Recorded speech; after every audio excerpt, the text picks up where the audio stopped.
ज्ञान जी, मैं आपसे एक चीज पूछ रहा हूं। एक तो क्यों, चूंकि आप जरा अंकों के माध्यम से 9 राज्यों के चुनाव हैं, और उसमें से जो 4 राज्य हैं वो इसलिए इंपॉर्टेंट है बीजेपी के लिए, कर्नाटक, मध्य प्रदेश, छत्तीसगढ़ और राजस्थान। ये इंपॉर्टेंट है बीजेपी के लिए क्योंकि यहां से उसकी 100-150 सीटों, मतलब उसके 95-96% सीटें आ रही हैं।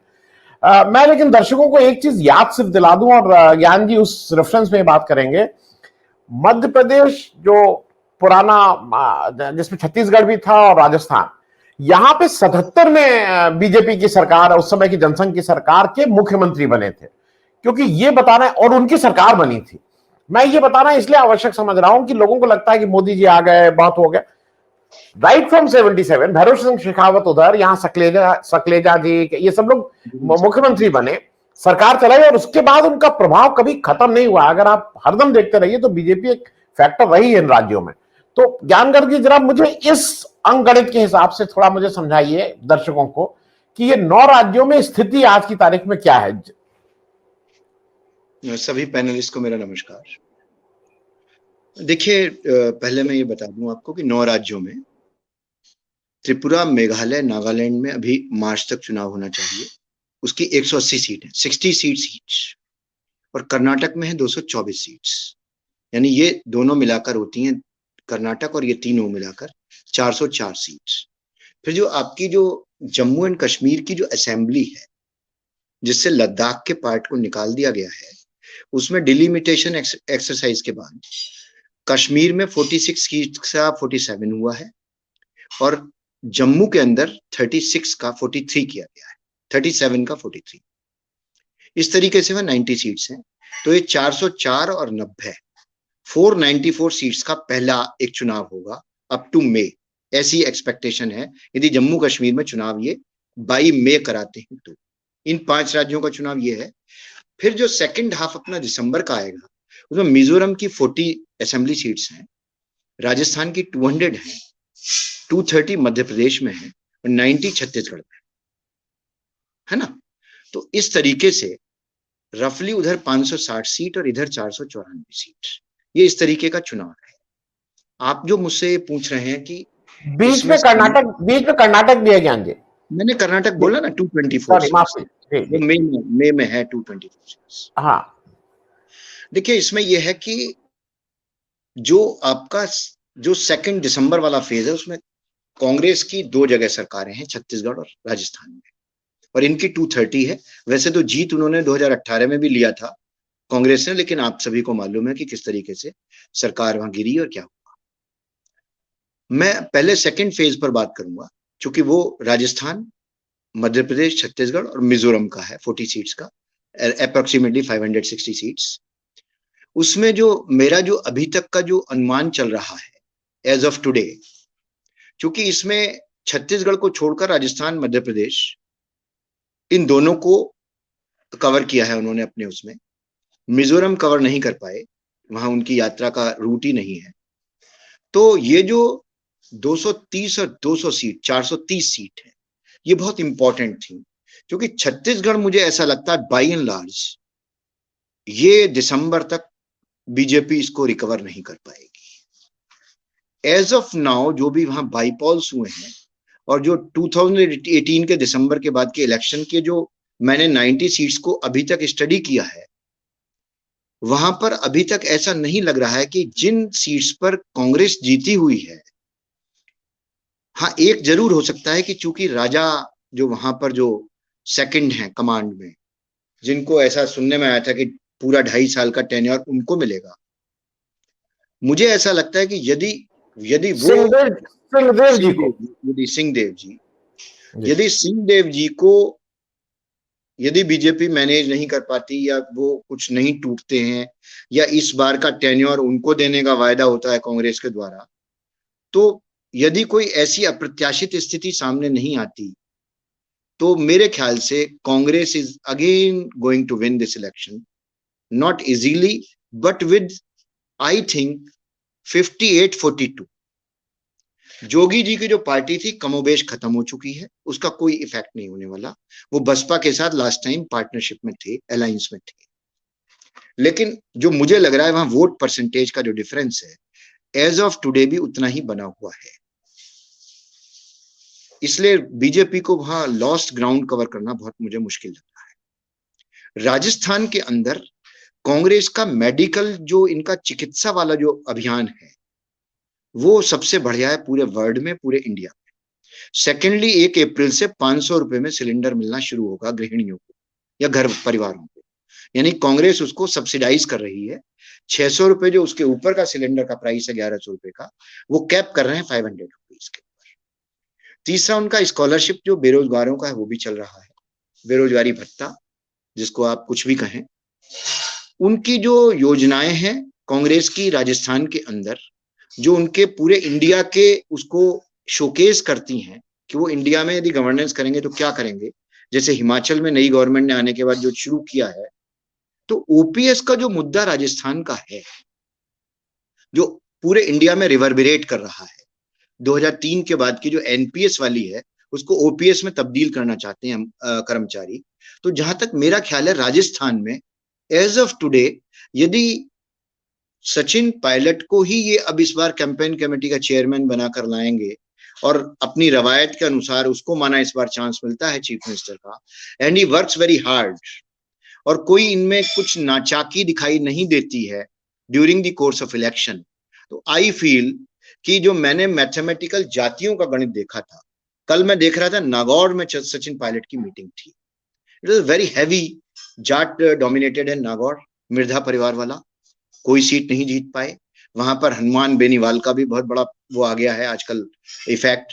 तो जहां तक मेरा ख्याल है, यदि हनुमान बेनीवाल को ये लगेगा, क्योंकि नागौर में जो मीटिंग हुई है कल उसका मैसेज ये था कि इफ देर इज 1:1 फाइट, वहां बीजेपी फाइट में नहीं है फिलहाल, यदि नागौर के अंदर से बीजेपी को ये हनुमान बेनीवाल को ये मैसेज दे पाते हैं, तो हनुमान बेनीवाल शायद अपनी टर्फ खिसकने के डर से ही में अलाइन विद कांग्रेस, क्योंकि वसुंधरा राजे से उसकी नफरत थी, लेकिन वो बीजेपी से भी खुश नहीं था ड्यू टू किसान आंदोलन, और उसने सपोर्ट विड्रॉ भी किया।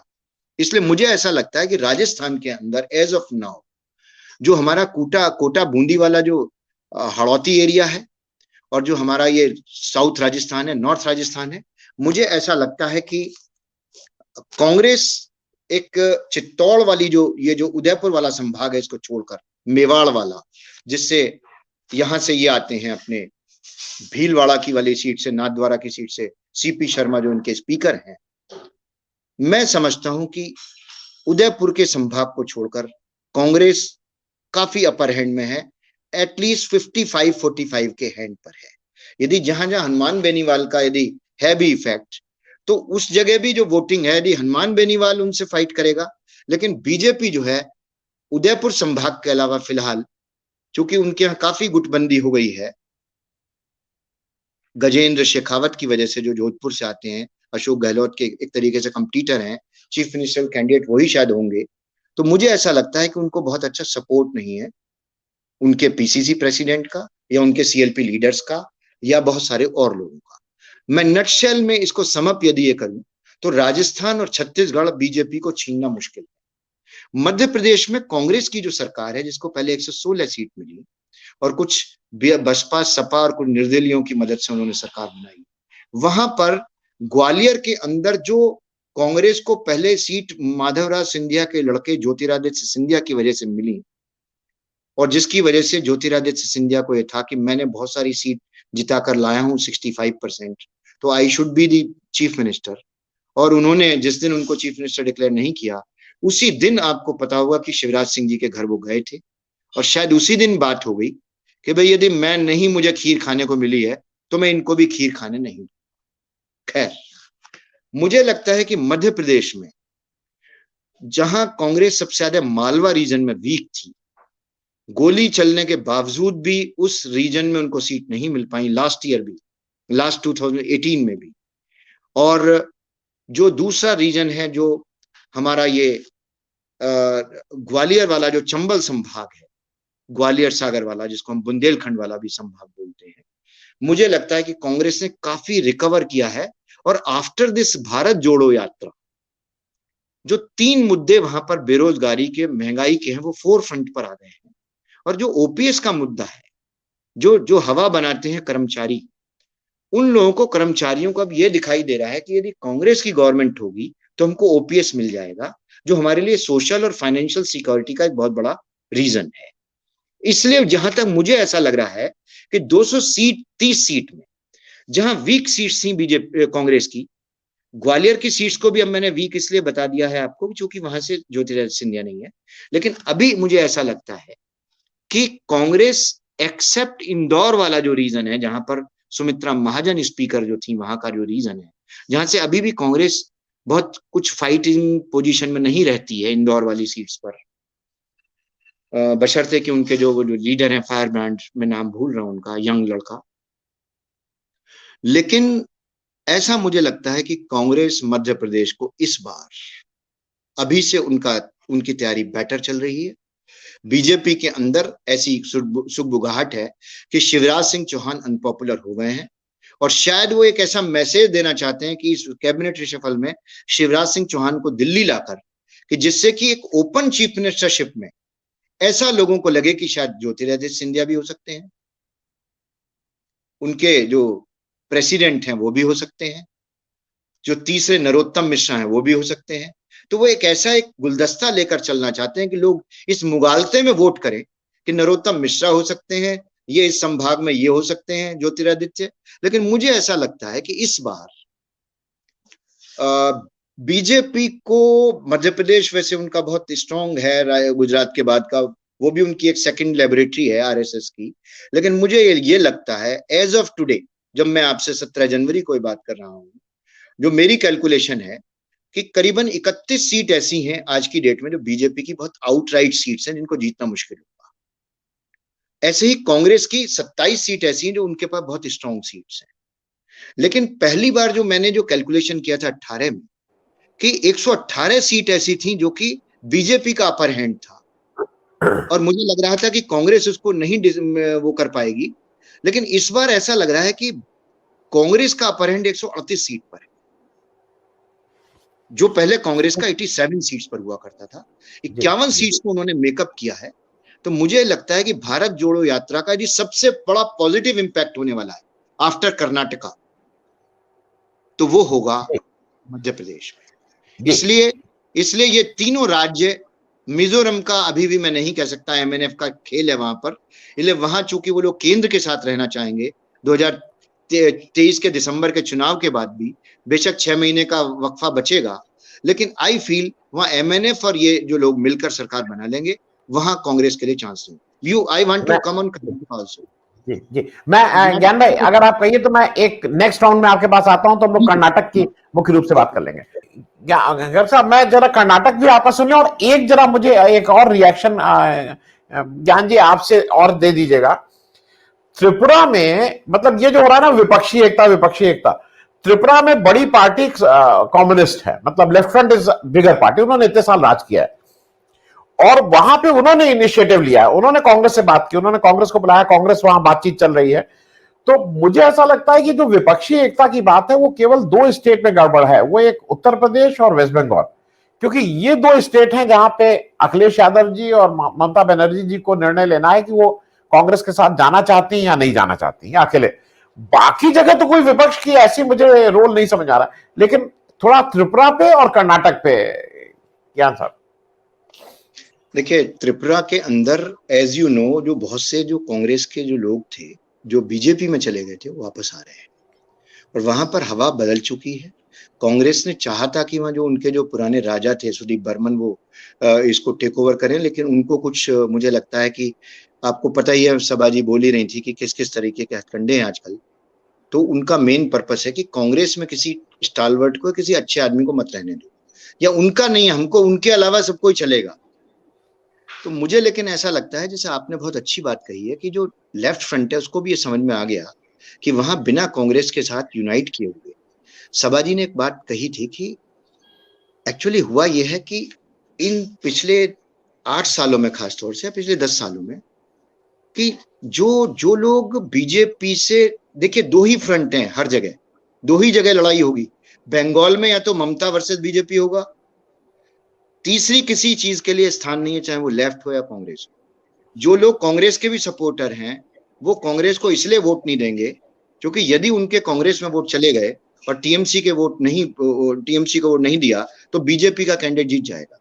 इसलिए वोट की जो प्रेफरेंस है वो अपना देखकर, इसलिए वो दो ही ध्रुवीय लड़ाई हो जाती है। यही चीज वहां यूपी में होती है, और जहां पर भी लोगों का जो वोटों का बिखराव यदि बसपा की तरफ चला गया तो पता लगा कि वहां समाजवादी पार्टी का कैंडिडेट हार गया। मैं आपको बहुत से ऐसे एग्जाम्पल यूपी के दे सकता था जहां पर कंफ्यूजन रहा बहुत से वोटर्स को, जो कि समाजवादी पार्टी को यदि वोट देते, वो मैं उस पर नहीं जाना चाहता। खैर, त्रिपुरा के अंदर आपने बिल्कुल ठीक कहा। त्रिपुरा में मेरा ये आप रिकॉर्ड पे रहेगी ये चीज, त्रिपुरा में आई फील 65% चांसेस हैं कि कांग्रेस और लेफ्ट की और भी कुछ लोग उनके साथ मिलना चाहे, मुझे नहीं पता, हो सकता है टीएमसी भी बैकडोर से उनको सपोर्ट करे त्रिपुरा में। नहीं, वहां एक ट्राइबल पार्टी जो है, वो जो एक ट्राइबल पार्टी है, क्योंकि उनकी 60 सीटों में 20 सीटें ट्राइबल हैं, 7 शेड्यूल कास्ट हैं, तो वो मुझे लगता है वो ट्राइबल के साथ भी उनकी बातचीत चल रही है कुछ। हाँ, ट्राइबल पार्टी वो बात तो पहले भी कर चुके हैं, लेकिन जब हो जाए फाइनली तो देखिए। लेकिन त्रिपुरा में मुझे ऐसा लगता है कि इस बार भाजपा के जो उन्होंने चीफ मिनिस्टर को चेंज किया, दूसरे को लेकर आए, वहां मामला बहुत गड़बड़ा गया है। वहां जो उनके सिटिंग एमएलएज हैं, उनको ये लग रहा है कि हमारी सीट खतरे में है, इसलिए वो कहीं ना कहीं इलेक्शन के आने तक वो भी सब स्विच ओवर करेंगे, काफी लोग। और वो नाराज हैं कि जो पहला जो चीफ मिनिस्टर थे वो बहुत ऑटोक्रेटिक थे, इसीलिए उनको चेंज किया। और ये जब लेकर आए हैं तो उनको ये लगता है कि जैसे विजय रूपानी जी को चेंज करके इन्होंने उनको चीफ मिनिस्टर बनाया है, तो वहां पर शायद ये जो एंटी इनकम्बेंसी उस चीफ मिनिस्टर की थी 4 साल की, उसको शायद ये ओवरकम कर लेंगे। लेकिन मुझे ऐसा लगता नहीं। त्रिपुरा कांग्रेस और जो लेफ्ट फ्रंट का कॉम्बिनेशन है माणिक सरकार वाला, वो जीत जाए। कर्नाटक में जो है, जो मैं देख रहा हूं, कल की आपने जो प्रियंका गांधी जो लेडीज से मिलने गई थी, उसका नाम क्या था, उसको कर्नाटक में ही कुछ नाम रखा था उन्होंने,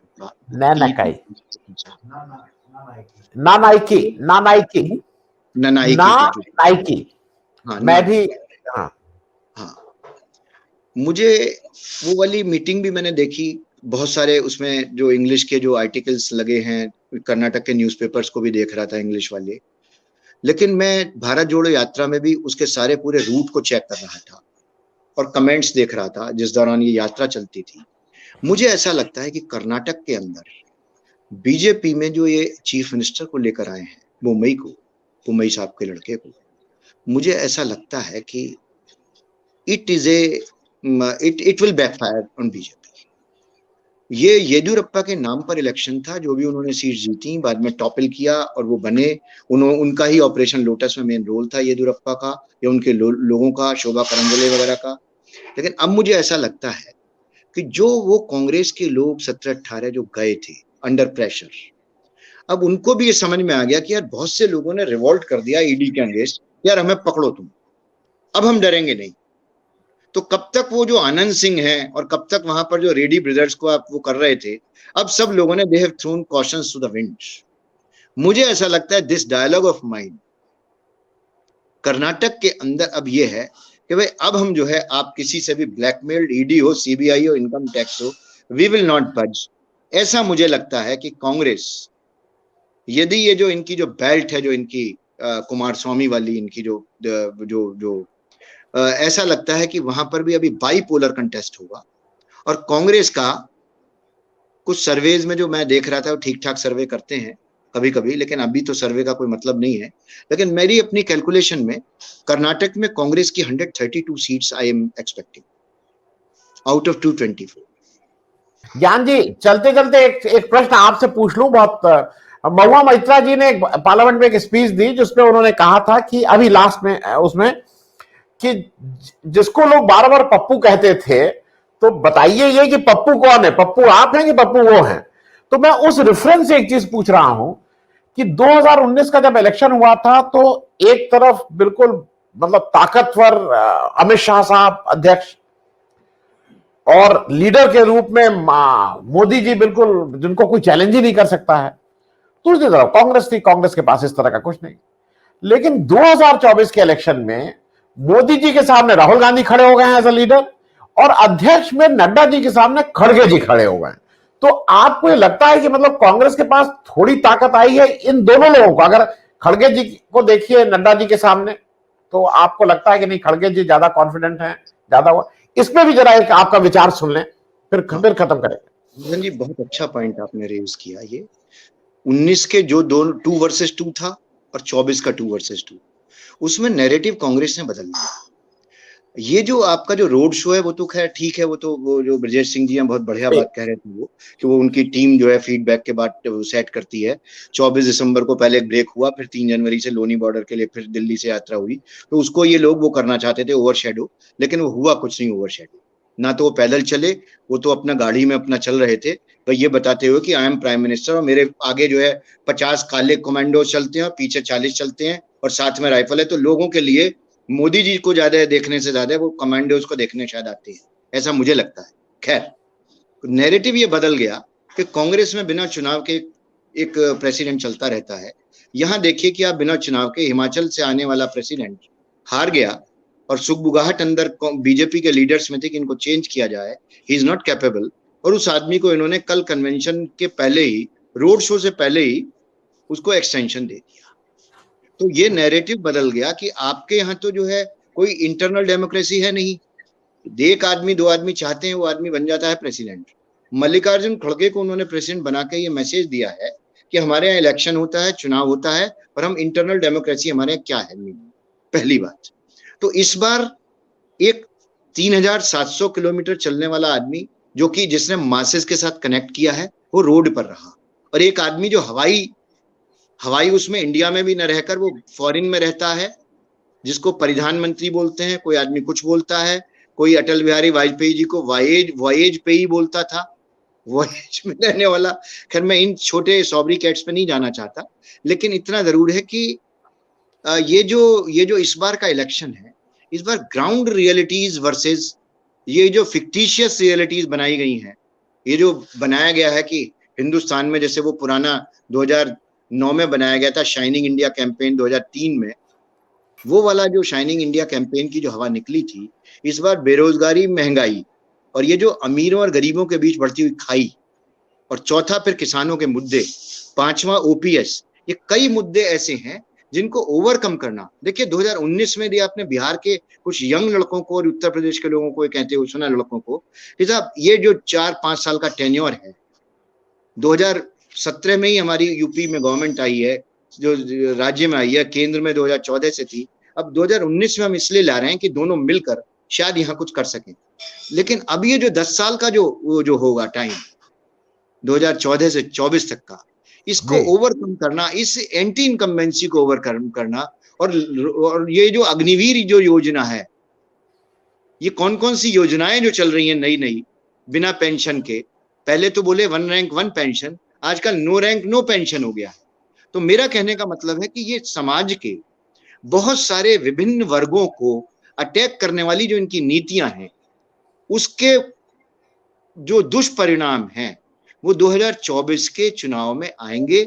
लेकिन एक जो राइडर है वो ये जरूर आप कह सकते हैं, आपने जो ये सवाल किया था कि अखिलेश वाला, उसमें यह है कि उनको कोई और ऑल्टरनेटिव नहीं है। इफ एट ऑल 80 सीट भी समाजवादी पार्टी लड़ ले और पूरी जीत भी ले, तो भी प्राइम मिनिस्टर तो वो नहीं बन सकते, तो उन्हें प्राइम मिनिस्टर का अपना चेहरा ग्रुप से देना पड़ेगा, सीट वो बेशक ज्यादा लड़ ले।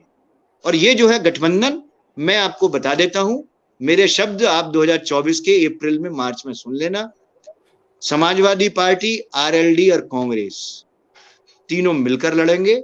मायावती जी फिलहाल जो भी आज पोस्टिंग कर रही हैं ईडी या सीबीआई से बचने के लिए कर रही हैं, जैसे ही वो अप्रैल में आएंगी, I think she will also be free from the clutches of them and perhaps she may join them. This time election will be different. Mamta Didi also she will be falling with the same opposition. ये 1:1 ही fight होगी। उसके अलावा otherwise you prepared yourself to be grilled by ED, to be grilled by CBI, to be grilled by income tax. ये अलग अलग होकर आप नहीं लड़ सकते। केंद्र में यदि आपका शासन नहीं है तो राज्य में शासन होने के बावजूद भी सरकार यदि बहुत बड़े मार्जिन से नहीं है, गिरा दी जाएंगी। इसलिए केंद्र में उनको आना जरूरी है। जी जी।